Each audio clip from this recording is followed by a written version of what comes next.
Well, Happy New Year to you all. Feliz Año Nuevo y bienvenido a la clase de español. Today we're going to talk about commands and how we form a command, right? We know how to do it in English, right? We take the infinitive form of the verb to plus the verb to speak. When we conjugate it, it's I speak. And when we do a command, it's speak, just like it's marked in the pink. So we don't say the person because when it's a command, we're speaking to a second person directly. I speak is a conjugation of the infinitive form person plus verb, but command is speak. So when we look at some commands in English, we're going to see how they translate into Spanish. So let me take you over here. Okay. When we have our verb conjugation for English, right, we just said it's to plus verb. And then we add the S for the third person, okay? When we do it in Spanish, okay, we have our infinitive form, the verb plus, right now we're just focusing on the AR verb endings. Por ejemplo, hablar, trabajar, cantar. We have the infinitive would be to speak, and then the conjugation would be yo hablo, tú hablas, él, ella, usted habla. Nosotros hablamos, vosotros habláis, ellos, ellas, ustedes hablan. That is the present tense conjugation of hablar. When we give a command, we're only focusing on the third person singular. We're not going to use any of the other endings. And we don't put a person in front of it. And this is why when we do present conjugation, it's important to put the person with it so that we can reiterate, yes, it's yo hablo, tú hablas, instead of just hablo, hablas.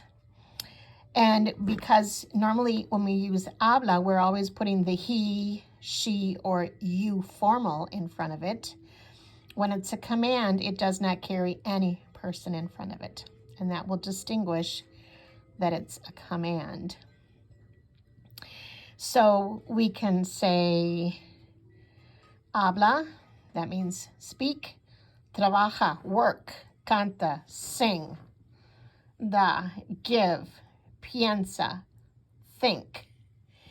And normally we would have our breakdowns. Here we can take any one of these verbs, which we have already done before.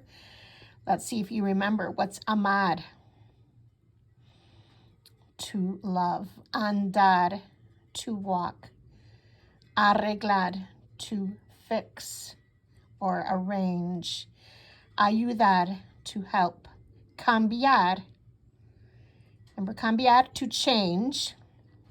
Cocinar, to cook. Contestar, to answer. Cortar, to cut.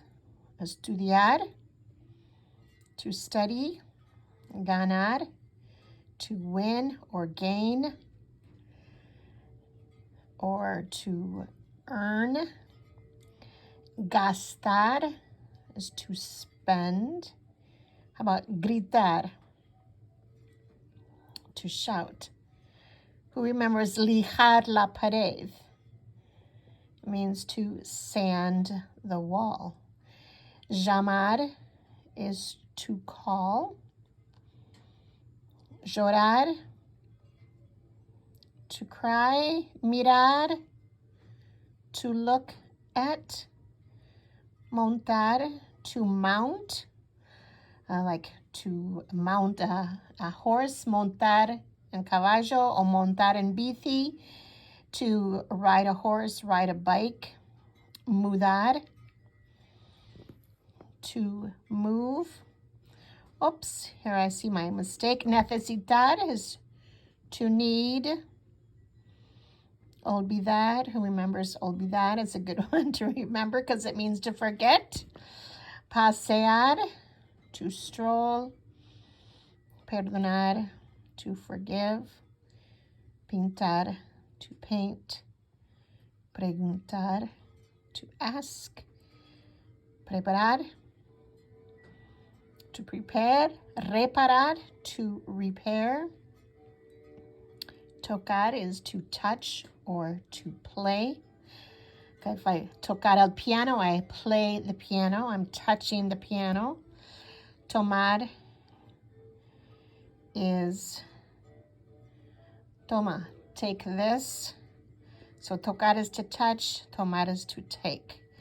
Here's some new AR verbs. Formar, nevar, what it is doing right now outside, and proclamar.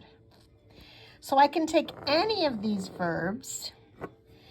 I can take off the R, basically, because I'm taking off the AR, which is your infinitive ending. I'm replacing it with one of these endings. But in this case, I'm not going to use the O or the as. I'm not going to use the amos, ice, or an. I'm simply going to use the a. So with all of these, I could just take off the R, and I could have ama, which is love. Anda, walk. Arregla, fix it. Ayuda, help. Cambia, change. Cocina, cook. Contesta, answer. Corta, cut. Estudia, study. Gana, earn, gain. Gasta, spend. Grita, shout. Lija, sand the wall. Llama, call. Llora, cry. Mira, look at. Mira. This is something you'll hear a lot. Mira. Monta, get on top. Get on the horse. Get on the bike. Monta tu bici. Muda, move. Necesita, need.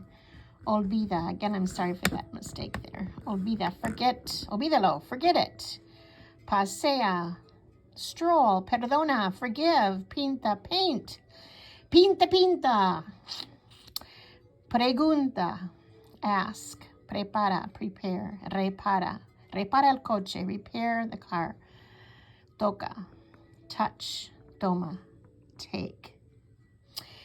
So command is something that we give all of the time. And if we look at this sheet over here, you'll see a bunch of commands. We say in English, give me your hand. Well, that actually is, dame tu mano. Now, there are reflexive verbs that we're going to say in the commands. We're going to actually add, when we give a command, we say, give me your hand. There's a person involved.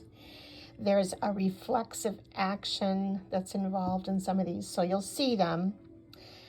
But we went over these in class on Saturday. And some of these, there's a little bit of differentiation depending on the class. Not the class, the culture or the country that you're learning Spanish from. And we always talk about how culture and language are connected.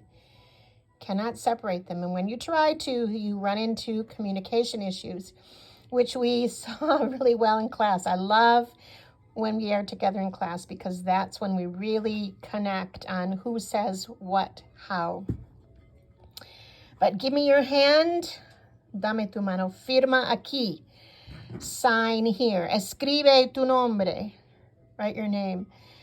Recoge tus juguetes. Gira a la izquierda o gira a la derecha. Ata tus zapatos. Paga adentro.